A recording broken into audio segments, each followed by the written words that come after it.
Andhra paper limited Kadiyam unit కార్మికుల వేతనాలు ఇతర సమస్యల పరిష్కారానికి సాగిస్తున్న న్యాయబద్ధమైన పోరాటానికి మద్దతు కోరుతూ మిల్లు చుట్టూ ఉన్న గ్రామాల్లో భారీ ఎత్తున పర్మనెంట్ తాత్కాలిక కార్మికులు బైక్ ర్యాలీ ద్వారా పర్యటన నిర్వహించారు.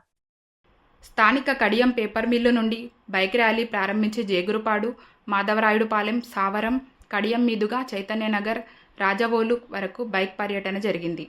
ఈ గ్రామాల్లో ఉన్న అన్ని రాజకీయ పార్టీల నాయకులకు కార్మికుల పోరాటానికి మద్దతు ఇవ్వమని కోరారు. కడియం దేవి సెంటర్లో మీడియా నిర్దేశించి కార్మిక సంఘం నాయకులు మాట్లాడారు. సిఐటియు రాష్ట్ర కమిటీ సభ్యులు టి అరుణ్ మాట్లాడుతూ జీతాలు పెంచమని అడిగిన పాపానికి 59 మంది కాంట్రాక్ట్ కార్మికుల సమస్యలు పరిష్కరించమని కోరిన 11 మంది పర్మనెంట్ కార్మికులను యాజమాన్యం ఏకపక్షంగా సస్పెండ్ చేసి వేధింపులకు గురిచేస్తుందన్నారు. కార్మికుల సమస్యలను జిల్లా కలెక్టర్, జిల్లా మంత్రి కందుల దుర్గేష్కు తెలియజేశామని, వారి జోక్యం ద్వారా కార్మికులకు న్యాయం చేయాలని కోరామన్నారు. సిఐటియు జిల్లా ఉపాధ్యక్షులు బి పూర్ణిమారాజు, జిల్లా కార్యదర్శి జువ్వల రాంబాబు, మిల్లులో పనిచేస్తున్న పర్మనెంట్, కాంట్రాక్ట్ కార్మికులు పాల్గొన్నారు.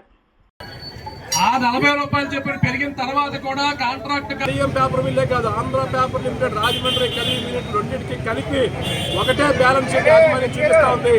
ఆ బ్యాలెన్స్ షీట్లో 2022, 23, 21, 22 ఈ అన్ని ఆర్థిక సంవత్సరాల్లో యాజమాన్యానికి 550 కోట్లు, 350 కోట్లు, 150 కోట్లు ఇట్లాగ 100 పైబడి కోట్ల రూపాయల నికర లాభాలు వచ్చినట్టు యాజమాన్యం దాఖలు చేసినటువంటి బ్యాలెన్స్ షీట్లే చెప్తా ఉన్నాయి.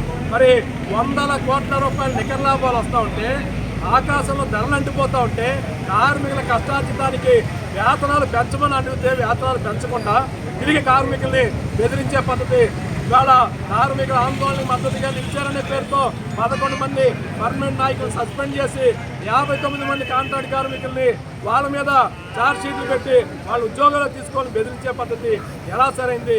అందుకని మేము కార్మిక వర్గం తరఫున కడియం మండలంలో తూర్పుగోదావరి జిల్లాలో ఉన్నటువంటి అన్ని రాజకీయ పార్టీల ప్రజాప్రతినిధుల్ని, రాజకీయ పార్టీ నాయకుల్ని అందరినీ విజ్ఞప్తి చేసేది, ఇవాళ కార్మిక వర్గం చాలా న్యాయబద్ధమైన డిమాండ్స్ కోసం ఇవాళ ఆందోళన ఉన్నారు.